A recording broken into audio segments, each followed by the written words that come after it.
Oh my god. Oh my god. Oh, the mic works. Let's go. Anyways. Oh, the mic works. Perfect. All right. As y'all can see, we are going to be watching the Sneako and Nick live that they did on YouTube, and we're going to be watching Myron expose why women lie about what they want, which is perfect. How am I forgetting my light, y'all? Y'all niggas need to say something. Shit. What is wrong with y'all? Y'all don't be saying shit. Then we got my producer back there ain't saying nothing. What the fuck are you here for? Anyways, we're gonna be watching Myron break down the lies that women tell about what they want or the men that they want, which is a perfect jump or continuation from what Piers was talking about when he brought up the stuff with Nick when he was talking about the grape stuff and everything. So this will be a perfect continuation into that. But yeah, that'll be after, depending on what Nick and Sneako talk about. If this is like a boring interview, we'll probably watch like 30 of it and then we'll get into something else. But if not, then if it's pretty good, then we might watch the whole thing. But if it's all right, then again we'll watch 30 and then we'll get into this Myron shit and watch some other shit. So let's get into it. I hope everybody had a good Wednesday. Let's go.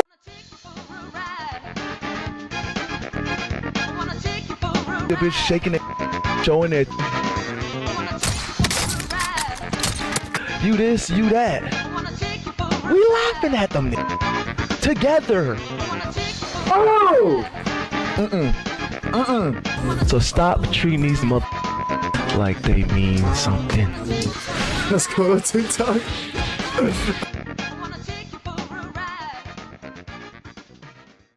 All right. This will be second. But, all right, let's get into this Nick and Sneako interview that they did on YouTube. Sneako's first time back on YouTube, I think he said. Because I saw like the first minute of it. But yeah. Welcome back. This is my first stream back on YouTube. The first 5 seconds of it. See, years. I don't be lying. I'm trying to tell you. Wow. And essentially the guy that was responsible. Only truth, only truth. Not responsible, but part of the reason I no. Hey. Part of the reason I got banned was because the collaboration. It is true. I got 2 strikes, and then the first one back here is with the same man, Nick Fuentes. Welcome back. Up? Good to be back. Yeah, happy to be here on YouTube. Sorry we had party difficulties. I think the groypers were too deep, and it seems like the website. Are these the security guards in the back? This is so funny. Why is this nigga just standing there? It was working fine earlier. I just did a stream on party. But stupid. Sit your ass down. Run is crazy right now. How you doing, Nick? I'm good. I'm chilling. Should we explain why I have a tux on and you don't? Yeah. Let's do it. So there was just an inaugural ball, pretty close by, and it was the Young Republicans event. Baton was speaking there. He was hosting. I was luckily invited, and so was Nick. And then what happens to Nick happens. What happened? Yeah. Well. They said I might be able to go, which they do every year at NYYRC. They say, well, we're working on it. We might be able to get you in. You think you know David's story. And they told me I was invited. I was going to be in the VIP section. I'm going to be a guest. And then, as usual, they canceled me. They disinvited me. They told me I can't come. I guess there was going to be a big revolt in the club if I was going to be there. But I already had my stuff booked, so I said, fuck it, I'll just come to New York and ball out anyway. We got to hang out. We just had a nice dinner. Out of 10, how was it? That was a 10 out of 10. That was a 10? Let's go. 10. Mm-hmm. That's good. Always good to catch up with Nick. It's always cool to see you when you're here in the city. And I'm glad you came, man. It's a white Christmas. It's snowing outside. Yes. Christmas. Yeah. I love Christmas. What do you Me like? too. I love Christmas. I always repeat that all the time. People are upset. I said Christmas is I did kind of rage bait a bit. I said it was a goy slap holiday. But there are some traditions in there. Like there's no evidence, for example, that Christmas is Jesus' birthday, correct? No, there's Christians who would argue that he was born on the 25th of December. There's no biblical evidence of that, right? I don't know. I mean, this is an argument that's been going on a long time, and books have been written about it. I haven't brushed up on the arguments why Christmas has to do with trees and is on the 25th and all that, but there's Catholics that have defended that.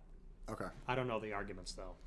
Yeah, right. I was talking about how, the materialistic aspect of it, buying presents. The reindeer has nothing to do with Jesus. And Well, the presents are biblical because the Magi That's true. give the gifts. But it's been commercialized a lot. That's my point. Yeah, It's- okay, it's- Charlie Brown. Yeah, Okay. but, like, that's America. We buy stuff. We like to buy Yeah. shit. Well, that's my point. Is that it's a holiday, but it's become more of a cultural thing than a religious thing. Yeah, I mean, I agree with that to an extent, but the religion is the core of it. Without the Christ in the center of it, it loses its meaning. Because at the end of the day, Christmas isn't just about the trees and the ornaments and the gifts. It's about, even all the movies, it's about the spirit of Christmas. It is. The Christmas spirit is palpable. You can see it in New York right now. I love it. I love the lights. I like the trees. I like the spirit. I love the family time. My family's Catholic. I go to church. I go to mass with them. I love it. But also today was SantaCon, and did you get to see some of SantaCon? My point is that culturally, right, like all these people come in from Jersey, Long Island, Connecticut to get drunk in Midtown, put on Santa hats, and then do a bar crawl. That's the part where it becomes less religious and just more of a cultural thing. Similar to most other American, like St. Patrick's Day, an excuse to get drunk. Yeah, I agree. I mean, there's like degenerates out there, but I view that as like a deviation from what Christmas really is. I mean, it's like Halloween. People do that on Halloween. I like Halloween. Halloween is a satanic holiday, but I like it. See, people. But it didn't used to be. It's the night before All Saints Day is where it comes from. Isn't that the day like right before all the evil spirits are outside, right before the Saints Day? Something like that, yeah. Because November 1st is All Saints Day. It's a holy day of I think it's a holy day of obligation. So, and that one, there's like a lot of Catholics who will say you should dress up as like saints for Halloween. I'm like, that's really lame though. Like there was this Catholic guy named Mike Voris who I talked to once, and he said, on Halloween, we should dress up like popes and the apostles and the saints. I'm like, yeah, but kids want to be like Anakin. Kids want to be like a Transformer. Spider-Man. Or, yeah, Ninja Turtle. Like, that's kind of... Don't all the saints, aren't you just going to be in like medieval clothes anyway? It's like all going to be the same costume. So. And then the adults, it's turned into, you see what the women wear. You see Yeah. what It's a big horror holiday. But regardless of Christmas Okay. and What the fuck the we event talking today, about? which was I had fun there. It's talking about very the back on YouTube. You were talking about how horrors are ruining society, and I'm like, Yes. this is dope. I sent you the first clip recently where I first saw you, and I always had a positive reaction. We did a lot of streams on YouTube when I was really at the peak of my popularity, and then kept doubling down, tripling down, and now you're here. You've had how much you're growing. And then in equal measure, the pushback and resistance and the slightly. So, it's been an unbelievable year. I mean, and I guess the way that I look at it is similar to you, I was on a trajectory where I started in 17 and it was all on the up, 18, 19, 20, 21. And then I got... It's hard to reach your goals when your teams are pulled in too many directions. God damn. With Asana, I need these ads for that more of it Sneako's after getting shit. 21, after J6. I got banned from everything. No fly lists, bank accounts. Yeah, the whole deal. And it took me like 4 years to claw my way out of that. And the country changed, because of the pandemic and BLM and all that stuff. The country literally changed. And for the first time, censorship moved in the opposite direction, where it's opening up instead of closing down. And so 2025 was the first full year that I'm on Twitter. My clips aren't banned on Instagram. I can go on YouTube like we are now as a guest. Consequently, people were ready for the message at the same time. So it's kind of just like the perfect storm. Everything coming at the same time. And you've had a lot of Hey, huge yo. collabs recently. So you're coming. Last time I saw you, I remember bringing up Tucker Carlson, and it was like, yeah, something. And I didn't sense right there, okay, he's going to go on the Tucker Carlson podcast. And then we had Thanksgiving dinner. We had shared Thanksgiving dinner together. And there, I became aware that you were going to do the Piers Morgan show. Yes. Which was super. So you're coming off of some huge collabs. And then you've all seen the response, but I was saying at dinner, it's like long lasting. You did a great job on those podcasts, not to Thanks. glaze, but you did it. It's going to stand the test of time. So Thank you. How have you, what's the back, since you did all these shows, you could see, what Piers is saying. And I've seen people start talking about his family because you started talking about your family. I see some weird things that I don't really want to get into. Maybe you, if you want to, and then talk. Mr. Suds, Mr. It's Suds, like you were Mr. beefing, Suds. I am America. And then the CIA. Yeah. That was dope. I remember sending you the recording of that live. I was like, oh, this is dope. Thanks. Yeah. And then now you're back on bad terms. I saw he dissed you recently on a new tech podcast. So what is that like? What's his? You're cool with Candace, and then what is really happening right now? Well, I think that Yeah, he has definitely been beefing with Candace. At the end of the day, I am the alternative. Like alternative is actually a very powerful word in the political lexicon because basically after World War II, there's a consensus in Europe that because fascism created the war, and fascism was a reaction to communism, their doctrine was, it's called there is no alternative. TINA. There is no alternative. Like the German Constitution is based on this. The European Union is based on this. And what that means is there's no alternative to liberalism. Center-left, center-right liberalism is the doctrine of Europe. There's no alternative to it. Not on the right, not on the left, not far right, not far left. And so this is where in the American conversation you get the alternative right. Mm-hmm. You get in Germany the alternative for Deutschland, the AfD party. And I guess what I represent is I am the alternative. I'm the other option. In contrast to liberalism, which says that everyone's a blank slate, which says that, basically what all these people are, what they all have in common, Piers Morgan, Tucker Carlson, Candace Owens, where we disagree is that at the end of the day, they are liberals. And by that I mean, like Tucker, what is our disagreement? He goes on All In and says tribalism is evil. White identity politics is the same as BLM and, Zionism and all the other identity politics. His position is we need these like universal principles, like we're not going to harm each other. We're not going to steal from each other. As long as everyone's raising their children with the same values, that we're all going to get along. And that's a liberal viewpoint. This is like blank slateism, individualism. My message is, no, there are distinct races. There are distinct genders. Like the world is filled with distinction, and we have to act accordingly. And there's nothing wrong with that. There's nothing wrong with realizing that the world is, that we're all made differently. Even the races are made differently. So there's nothing wrong with looking at that or seeing that. In other words, if America becomes majority non-white, it will be fundamentally different because non-white people are different than white people. Which is inevitable, right? I see the late night talk show hosts like Jimmy Kimmel, Jimmy Fallon, they're almost celebrating the fact that whites are soon going to be. And I don't know too many non-white countries that are like first world countries, that I don't know too many non-white ones. So I don't know about you guys, but I don't need it to be non-white. All right, I don't want it to be too Hispanic, too Italian, too Asian. I don't want it to be none of that shit. All right, I need it to be all American. Okay, the minority in America, right? Something they're very happy about and excited about. Which, if you said that about another too race, black. soon Jews will be the minority, blacks will be the minority. Mm-hmm. You wouldn't get an applause in the crowd. Well, and what's funny about that is you'll see guys like Elon Musk talk about this. Because what I would say is that's anti-whiteism. In the same way you got Islamophobia or racism, that's anti-whiteism. And you'll see that guys like Tucker, Matt Walsh, Elon, they are anti-white. So they'll frequently talk about, liberals hate white people. If the shoe were on the other foot, if people were saying this about black people, that would be wrong. And what they're pandering to is white grievance. Mm-hmm. White people have a grievance about how we're being treated, about mass migration. And you'll have these guys that are paying lip service to those grievances, but their answer to white grievance, their answer to anti-whiteism is liberalism. Yo, it's everybody's the same. We all the same. We not different. We just gotta figure out how to work it together with this universal no.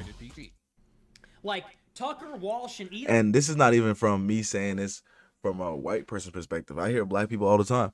I want a black doctor. I don't want to be with no white doctor. I want to be with a black doctor. I hear that all the time.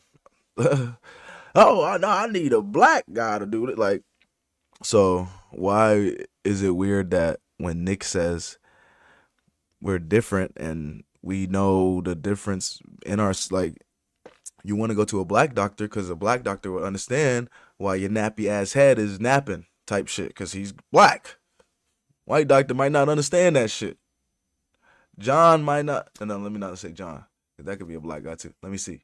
Billy might not understand what the Aquarius do. So it's a big difference. Elon, they're not like they don't I get say it. immigration moratorium. We need to reverse the demographic decline. We need to stick up for ourselves as white people. They say, please, black people, stop playing identity politics. Please, Jews, let's all play by the same rules. And I guess what I would say is, if you think anti-whiteism is a problem, you need to be pro-white. I guess maybe I sound like BLM. In other words, it's not enough to be anti-white. You need to be pro-white. Right. I heard Logan Paul say the same thing, but for BLM. Yeah. As a white guy. But because it's recognizing that whites have distinct interests, and just like the other groups, we have a right in an open society, in a democracy, to advocate for those interests. Right. And I would say that, as far as that is concerned, people say, well, no, we can't emulate their identity politics. We have to reject it. To that, I say you first. You want to abandon identity politics? Well, who's been playing it for 60 years? Immigrants, black people, Jews, women, gay people. Now everybody says, does it. Whites are getting angry. Whites are becoming nativist. Oh, okay, let's all stop playing. I say you first, because we got here because everyone was playing it. White people are finally waking up, and now the Tuckers and the Walshes and the Elons want to come in and say, no, white identity isn't the answer. I say it's the answer until everybody's on the same page. But I've seen Elon and Matt Walsh be very critical. Yeah, because everybody practice tribalism. The Jews practice tribalism. Black people practice tribalism. Something happened to a black nigga. You saw BLM, they go crazy for no reason. They burn down shit for no. They robbed. They stealing in stores for no reason because some shit happened.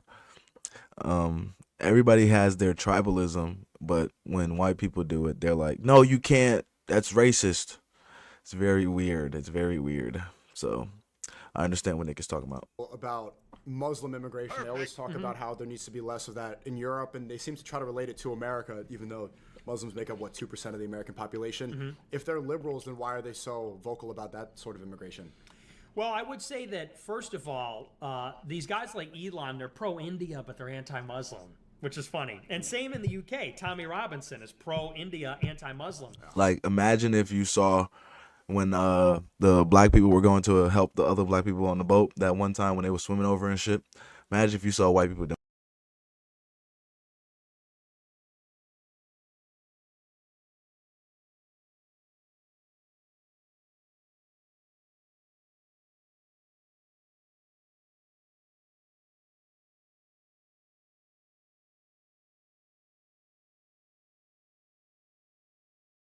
And if you're white, you're like, they're the same people, basically. Like Pakistan and India, when they declared independence, they were basically segregated by religion. There's not, India is a very diverse country, ethnically and racially. So why, in other words, why would you say, oh, Indians, come on in, Pakistanis, no. Like, and I think what that has to do with, of course, is that it's politically expedient to be anti-Muslim. And I know a lot of Muslims, like when I say that, it's a fact that it is politically expedient to be anti-Muslim because, America has a strained relationship with some of those countries and because of our alliance with Israel. Israel has a gripe with Muslims. They want us to have a gripe so that, we identify with their struggle and we support them in their fight.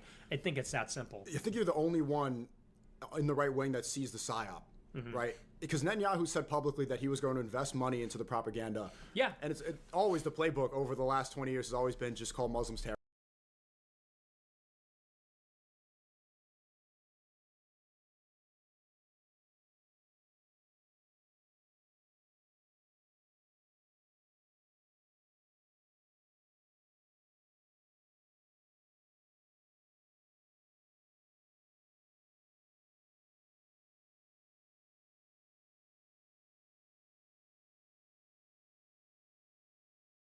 Harris. Yep. Nonstop. After the Iraq War, after every war that we go to support Israel in the Middle East, they just blame radical Islamists. They did that with Iran as well.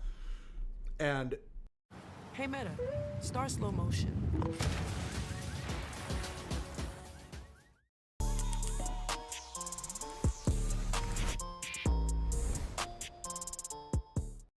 everyone fell for it. Everyone's starting to say, oh, they're talking about Dearborn, which is a non-issue. It's like, what, 100,000 people in this. They're not really bothering anyone. The crime's pretty low. Everyone immediately started to jump on that bandwagon, even though it doesn't really pose a threat. Even on Rumble, you know, I used to stream on Rumble. You stream on Rumble. I saw ads pop up. It's like, the radical jihadists. It's like these AI ads for boomers right next to Black Rifle Coffee. They're talking only about Muslim immigration. So the reason that's happening is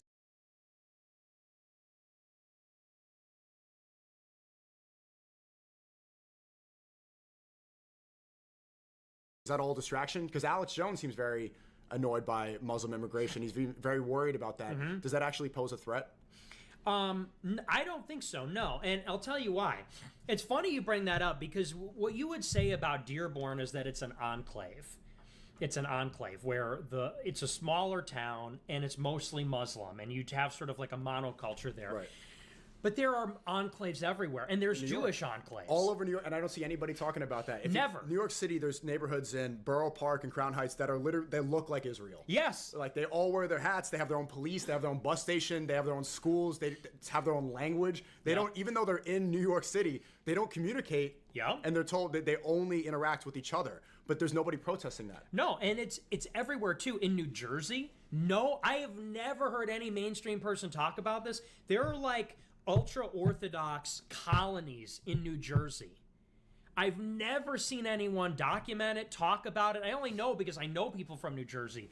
And they say, oh, these Hasidic Jews are taking over this whole town.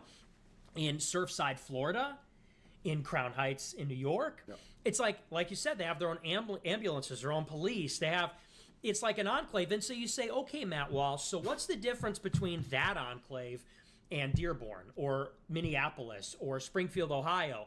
And I do think there's something cowardly about it because, you know, let's be honest, like the Haitians in Springfield, I know you're Haitian, you're also Muslim, so, you know, Dearborn or whatever. Sakbasi.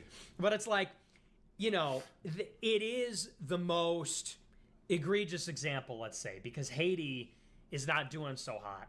Right. So it's Trump's easy. at a shithole country, And I get it, but to me, that's almost like punching down. There's something cowardly about it. I did a whole show about it. I'm like, Matt, why don't you talk about all the Jewish names in Hollywood and New York? He's going to name all the Muslim names in Dearborn. Okay, yeah, like, I see your point. Name all the Jewish names in Wall Street. Well, I saw on Tucker Carlson, he said he doesn't care about Israel. Yeah. He doesn't care. He just doesn't want to talk about it. He doesn't care. Isn't that the right defense? Isn't he enlightened to not care about and only put America first by not caring about Israel? That's total cowardice. Because it's like you can't have it both ways. You can either, you got to oppose all of it, or, you know, you should just shut up in general. You know what I mean? Because it is cowardly to say, oh, I don't care about Jews running America, but Muslims running Dearborn? This is a red alert. This is, you know, this is a red flag crisis level. So, yeah, I think it's very obvious what's going on there. Same thing. I recently saw a major push, people talking about the Somali immigration. And you had a good talking points. Whenever Trump is losing support right now, he's more unpopular than ever. His approval rating is, how low is it right now? It's, I think it's like 41%. And whenever he wants to get it up, he immediately says something racist, and he says something to create an us versus them mentality. Right now, it's the Somalis. It's who's that congresswoman that he doesn't like? Ilhan Omar. Ilhan Omar. Right? He's going really hard at them. Is that a major issue going on? What's happening with the Somalians? That's another thing where, you know, I mean, I think the Somalians should be deported. Because it's so egregious. She goes up there in Congress and she's like, as long as I'm in Congress, you have a fighter for Somalia. And it's like, yeah, that's ridiculous. That's mirroring the Israeli rhetoric. Yeah. But here's what I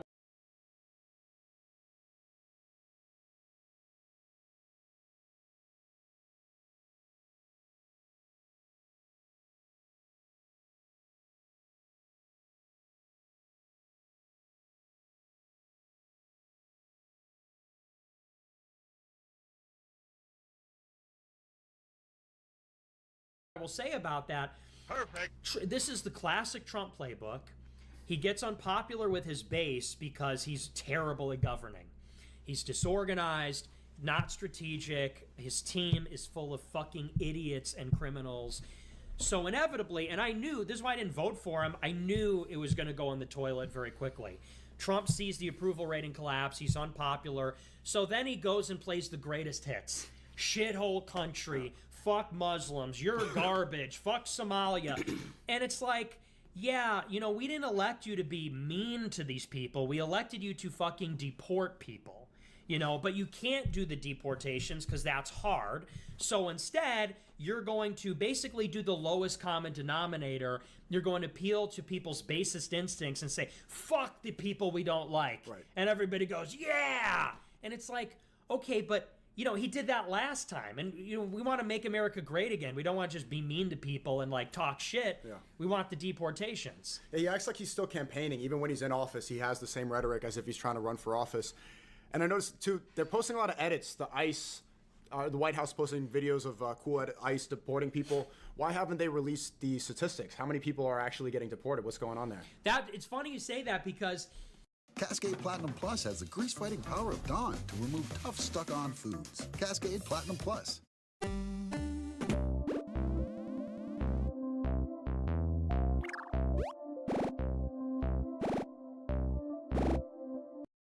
ICE is supposed to report every quarter how many people they deport. Mm-hmm. They're supposed to give weekly numbers and quarterly numbers.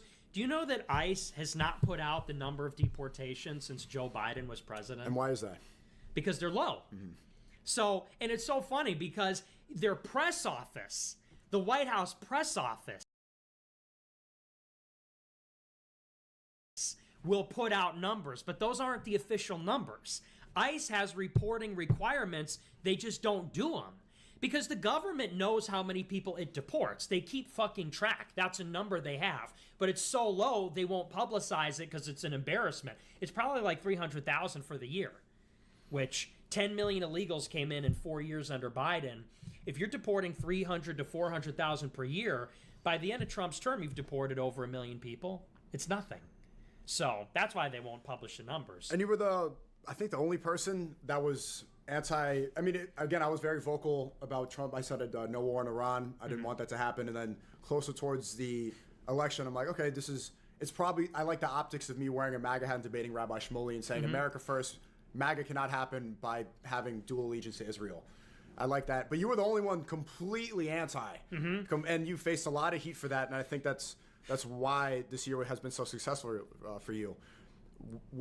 What makes... Do you have anything to say to those people? Yeah, well, it's funny because everybody says, why is Nick so popular? Like, that's the big question. Like, why do people like him if he's a Nazi, if he's a piece of shit? And people say, oh, it's because, so-and-so had him on the show, or because the economy's bad, or like whatever. But if you go back to the beginning of the year, I blew up initially when Israel bombed Iran. Because you remember, when we were in Spain in May, there was no generational run. It didn't happen yet. The generational run started in June when Israel bombed Iran. And you were vindicated. Yes, like that. Everyone watched my show because I called it. I said, we're going to war with Iran. And so when that happened, people said, dude, he's like on the money. He's right about this. Then they watched the show and said, wow, this guy knows what he's talking about. Like, his analysis is totally on point.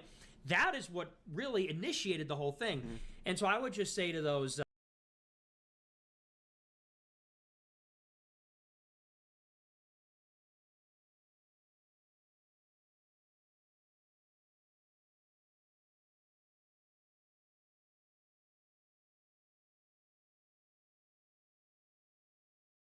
people, it's like you fucking fell for it again.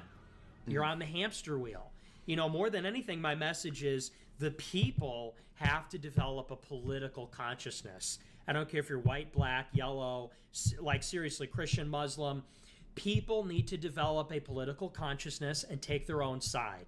And they have to stop seeing themselves as Republicans and Democrats, because you're not on the fucking team.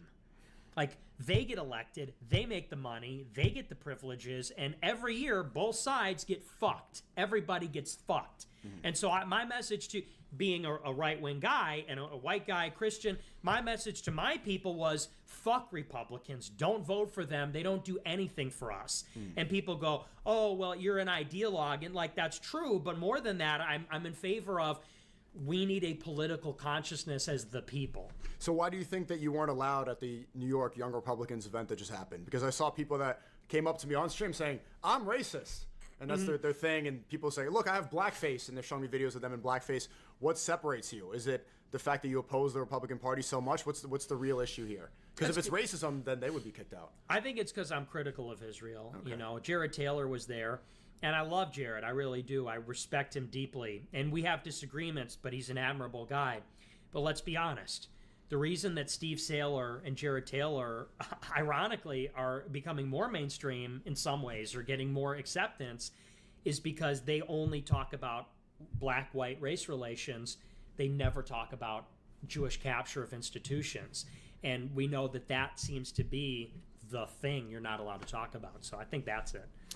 Yeah, and Piers Morgan. This was huge. Mm-hmm. Yeah, there has been a lot of. That one had a lot more criticism, I think. Or no, after Tucker Carlson, they wrote Chuck Schumer passed something. He wanted to pass a bill in Congress that forces people to disavow you. Is that what it was? It was like a resolution condemning me. Is that even legal? Or what's no, it's like non-binding. It means nothing. Okay, and then do you think the backlash was worse after Piers or after Tucker Carlson? Definitely after Tucker, because Tucker's like but it was funny is like Tucker brought me on, and you know I have a lot to say about that in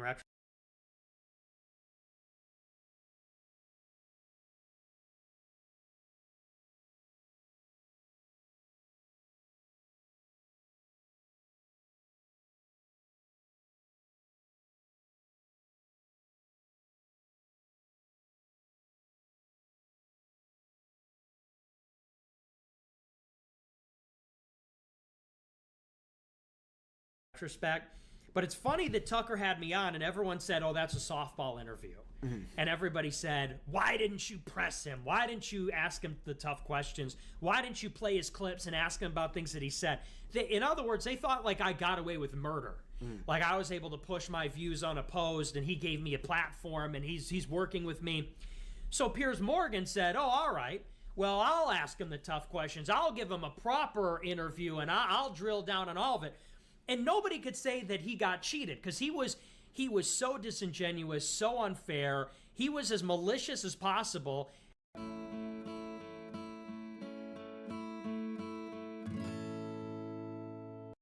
What's the deal with Ben? Lucy's mom is trying to get humans and chimps to communicate. Ben, Abby. And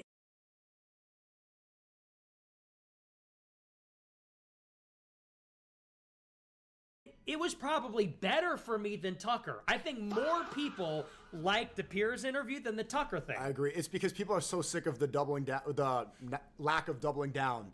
They're sick of the apologizing. Mm-hmm. Legacy Media, Piers was expecting you to come on. Same thing when I went on with Ye, was like expecting to be like, I'm sorry about this song. I'm sorry about this. I meant it by that. You went on and just said, did that face. Yeah. Just this evil face, just horrified, looking like the pigeon lady in Home Alone. Yeah. And people love that. People are just sick of the alternative and what media forces you to do. Well, and with Piers, it's interesting because I watched a lot of his interviews, his like hit pieces, and I got a little nervous, but I took away from it strategically that the power that Piers has is shame. He's sitting there like the judge or like the cop, the interrogator. The moral leader. Yes. And uses the moral language like, aren't you ashamed? Aren't you guilty? Isn't that racist? And there's a psychological thing where you're sort of sitting there in the hot seat having to justify yourself and say, well, I'm a good person. Well, I'm a good guy. And I said, you know what?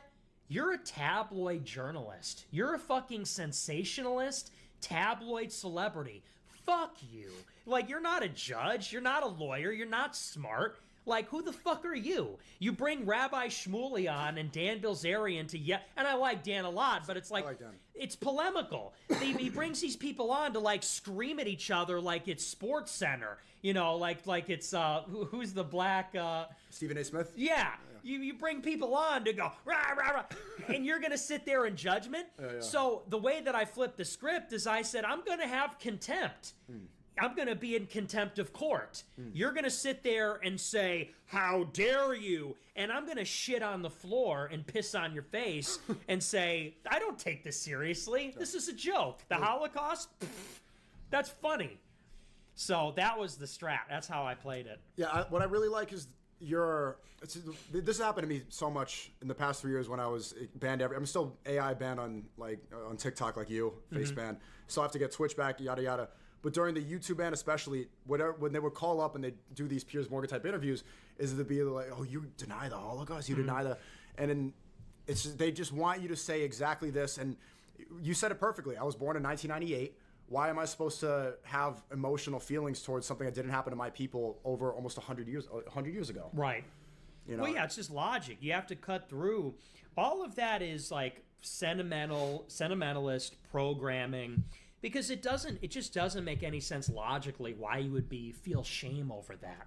It's a social proof. We didn't do it. I wasn't there. And it's history. It happened. World War II, 85 million people died in World War II and were hung up on the 6 million. And there were other people in the camps also. Yeah. I mean, Hitler put all his enemies in the camps, in concentration camp, concentrating them in one area. He hated Slavs. He hated Poles. And some Catholic priests and gypsies, but we only even ever talk about the 6 million, and people are going to feel shit. Oh, I don't deny that. It's so funny. I remember when I first started denying it or whatever, you would have stupid bitches say, he's a Holocaust denier. It's like, tell me even one thing about World War II. You don't know fucking anything about anything, and you're like, this is a dogmatic view that 6 million died. It doesn't make any sense. The most annoying part was when he tried to shame you because you said, oh, have you been with a woman? You're like, no, I'm waiting till marriage. And Piers Morgan's also a white Catholic. So he knows that you're supposed to wait until marriage. If you're going to follow moral consistency as the moral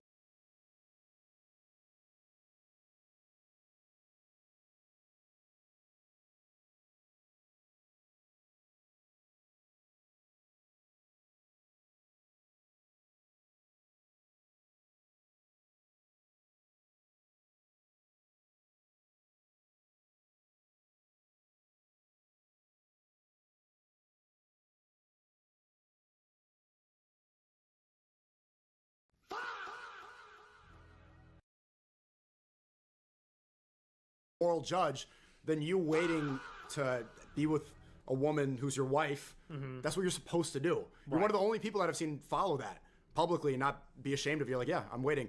And he's still doing this oh, you're a virgin, the shaming thing, which is not even morally consistent with his own belief system.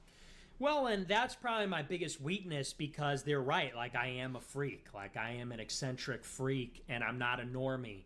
But it goes to show that at the end of the day, that is all they have. He brings me on to say, well, we're going to properly examine your beliefs. I'm going to put you in the hot seat, and I'm going to show that you either are a hater or you're a simpleton or you're a bigot or whatever. And when all of that doesn't work, you played the Holocaust card, the racism card, this, that, the other. At the end of the day, all you have is to attack me as a guy. And what does that say about liberalism? You cannot defend liberalism intellectually. You cannot defend it in the battle of ideas. You have to attack the purveyors of the alternative and their life. The argument is just, oh, you're weird. Yes. That's weird. Like a 20-year-old and a 25-year-old, that's weird. That's not a moral argument. That's not even logical. You're just declaring that, and most people believe it for whatever reason. You call yourself a freak. I've got to hang out with you quite a bit. Thanksgiving, we just had dinner. And I've known you for years. What makes you a freak? That you don't want to go ice skating with some chick who's...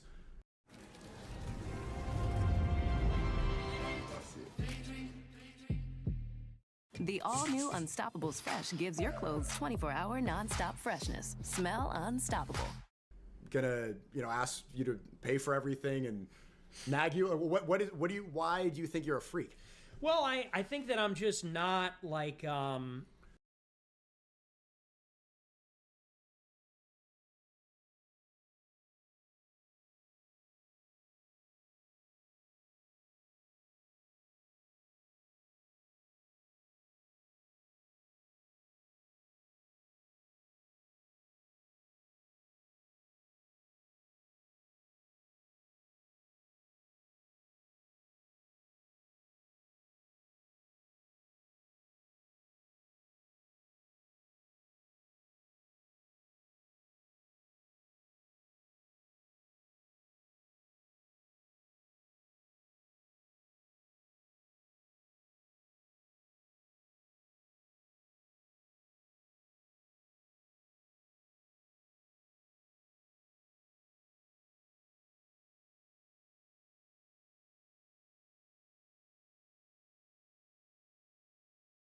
I'm not a very social person, and so you say that, I don't see it. You know, even just now, yeah, we have it. It's going to be in the vlog that we post.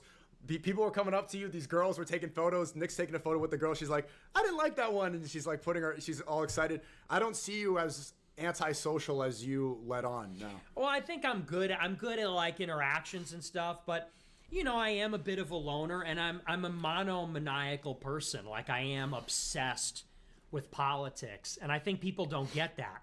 People always want to get to the mystery of like, who is the person? Like, what does your day look like?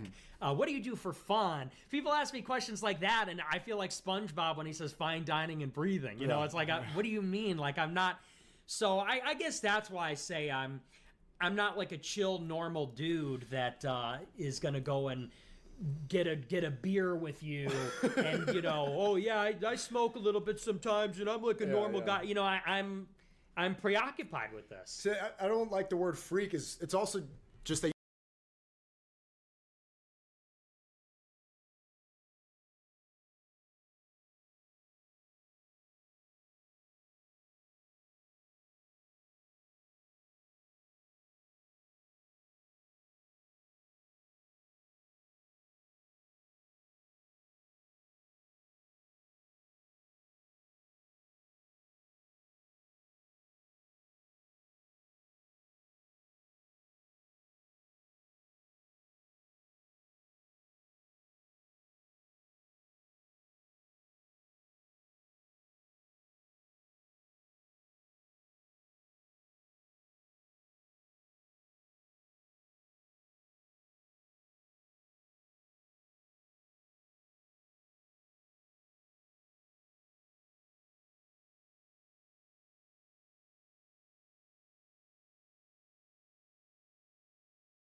Stupid.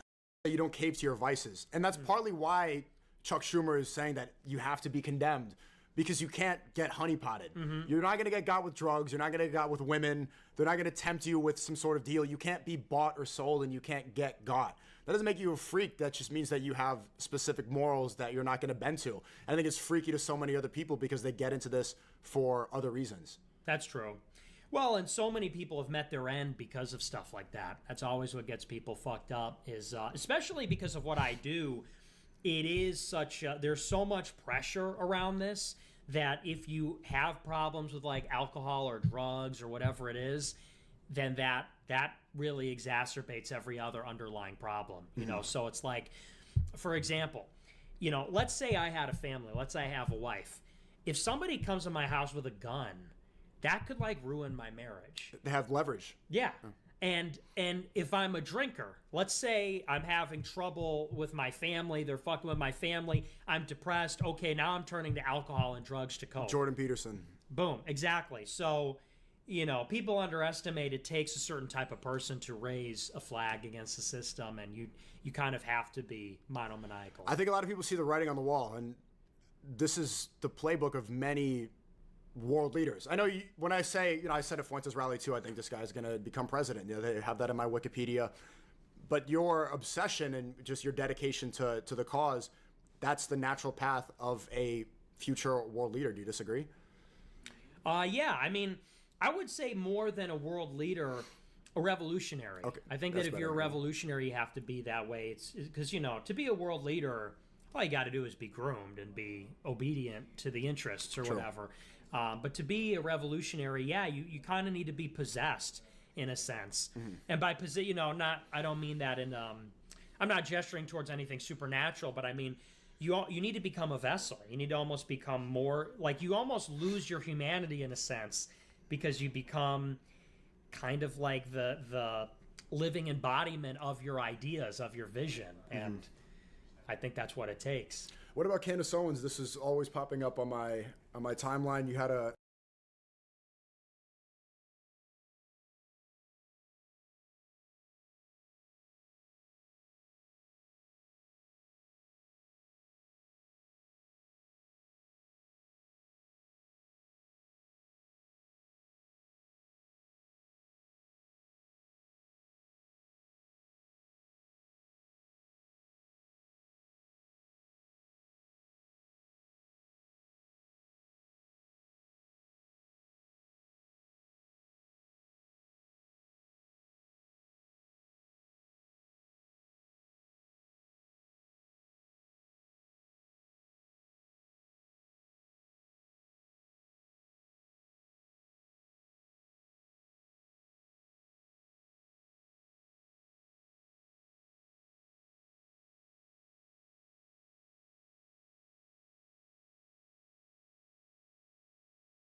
a collab that did not go well. Perfect. Yeah. I don't think so. You guys were. It was a little bit hostile, uncomfortable, and since then she signaled some good things, like saying that she likes that Nick is resisting the Zionist influence, but now it seems like it's heating up a lot, especially with Charlie Kirk, and I see the disagreements with Ian. What's going on? Are you guys ever going to find some common ground? What's happening there? Oh, Candace, you know, she's... File your taxes 100% free in the app if you didn't file with us last year. Just file with TurboTax. She's really something. I don't know what is going to happen with her. We're like fire and ice. I mean, I think that she, at the end of the day, I think she's actually in love with me. Come on.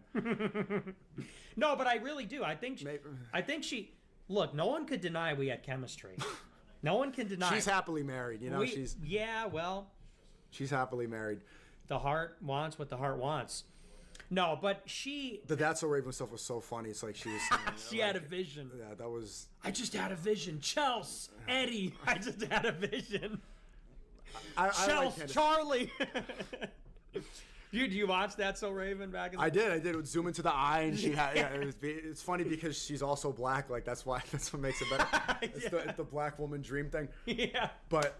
So good. I see that they're really annoyed. It seems like there's this feud about what happened to Charlie Kirk, which seems like the second biggest catalyst in your year. Unfortunately, rest in peace to Charlie Kirk. You know, I disagreed with him heavily. I did the day before you said, and you guys went to war with each other ideologically. Him passing away, it seemed like that was the second major event, especially after the Trump nuking Iran or bombing Iran. What has transpired since then? What's the deal with Erica Kirk? I saw she was recently saying Charlie Kirk spoke Hebrew. And she's saying Shabbat Shalom. She had the Israeli star here. What's happening with this situation? Well, so Monday is really when it blows up because Turning Point is going to address all the conspiracies in a live stream this coming Monday, so in 2 days. And I guess Candace is going to react to it. And honestly, I'm not taking a side in it.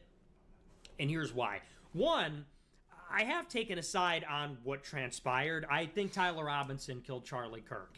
And people say that's Fed slop, that's the FBI's narrative, blah, blah, blah.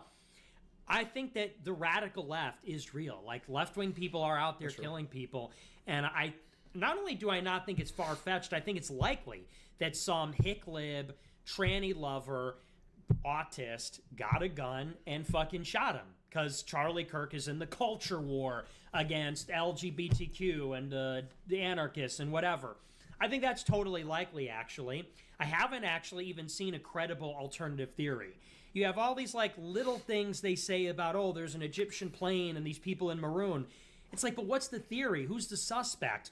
Where's the other murder weapon? Like, they haven't produced anything like that.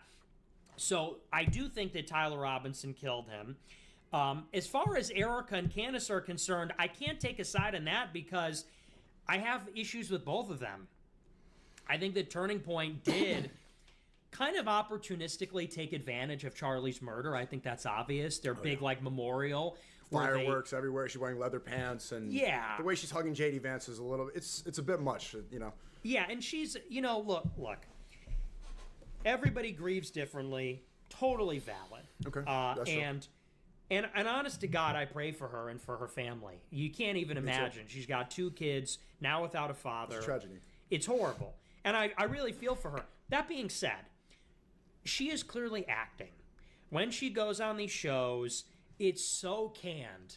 Like, and we just have to be honest. She's doing she's in the interview with Barry Weiss, and Barry goes, what do you have to say to Candace Owens? And she goes, Stop. That's it. she goes, that's it.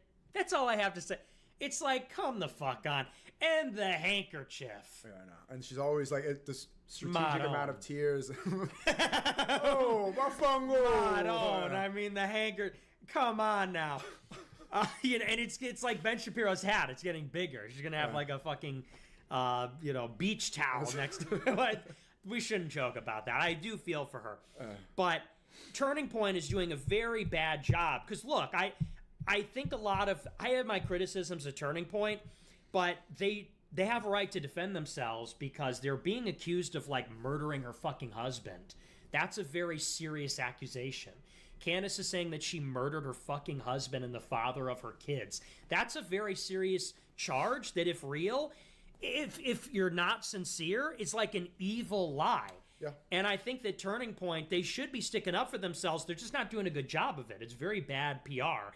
It's too calculated. It's inconsistent. It's all over the place. That being said, I think Candace is extremely dishonest also. I think she plays fast and loose with her theories. I don't think she has a lot of intellectual integrity.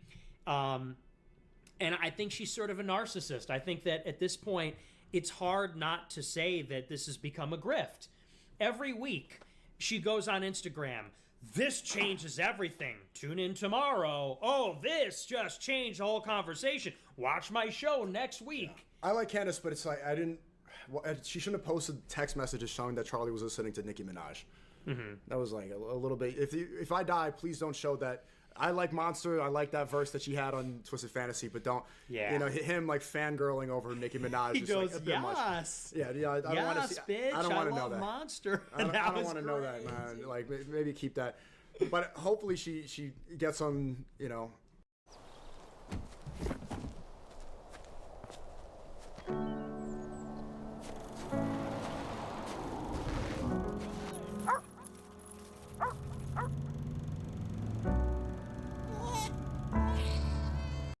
Is able to figure this stuff out. Do you think that Erica's trying to reposition Charlie's Israeli position?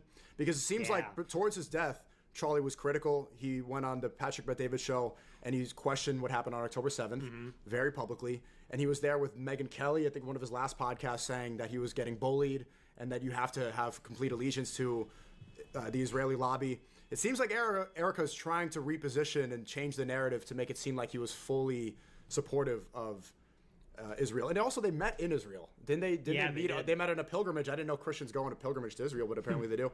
They didn't meet in America and in a cornfield or underneath the bleachers at a football game. They met in Israel. Well, and you know what else is weird about her? She's like 6 years older than him. Isn't that weird? I don't often see marriages like that. She's 37. He's 31.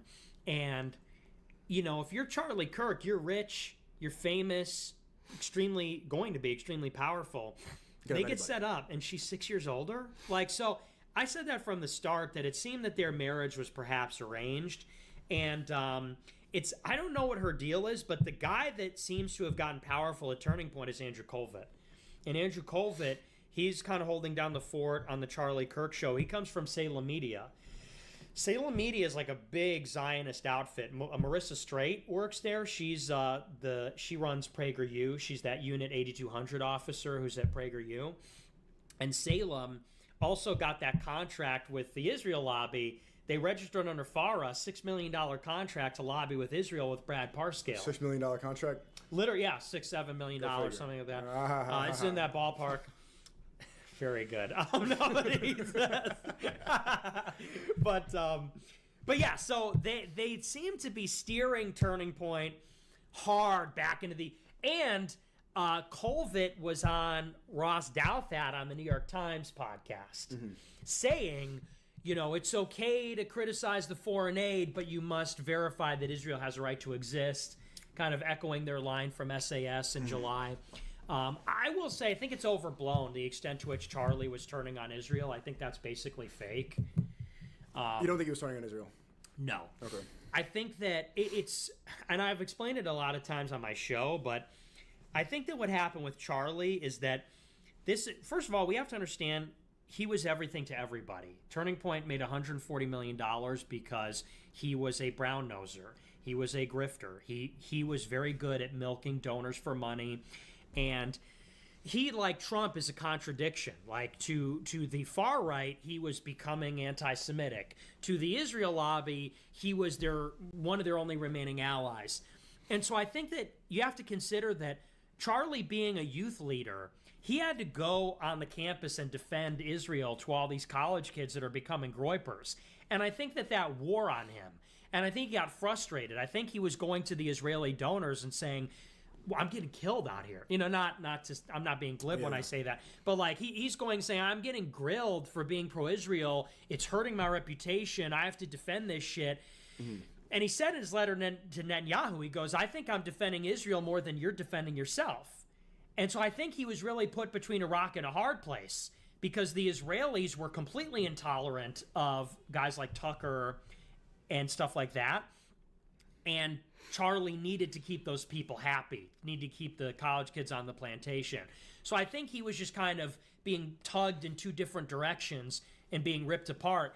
I don't think he was like an ideologue who had an epiphany and like realized Israel's a problem and anything like that. I think that's overblown. And you were right about JD Vance. I remember the last stream, maybe the last desktop stream we did, we were in my Miami apartment, and it was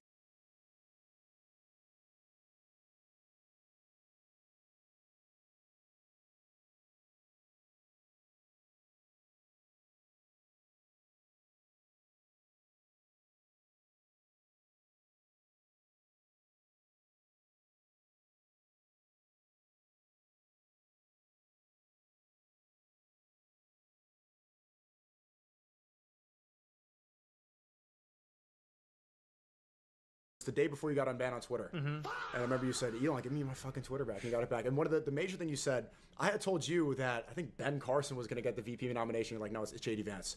And remember, I'm not going to say who, somebody told me that tip. He's like, oh, put all your money on this. He's going to, I don't gamble, but I think he lost a lot of money. And you were right. JD Vance got the nomination. It seems like they are trying to position him to maybe take some of Charlie Kirk's empty spot, but also as the next leader of America. What's the truth about this guy? You're the only person to really expose the fact that he was in the Senate for only 2 years, and then he got VP. He was a never Trumper. I remember that. He was very vocally anti-Trump, and now he's the biggest glazer for Trump.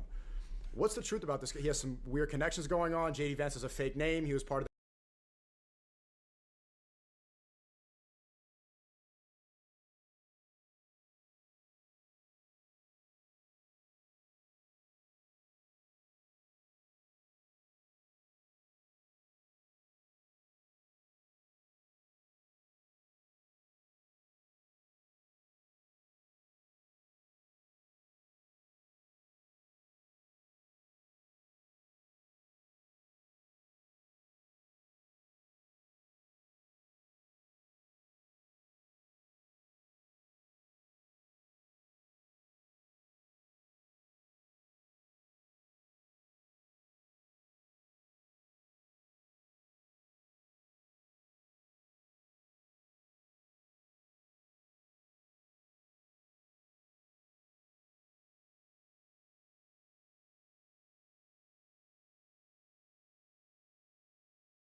The bitch shaking it, showing it.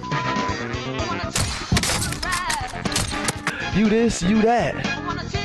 We laughing at them together. Oh! So stop treating these like they mean something. Let's go to TikTok.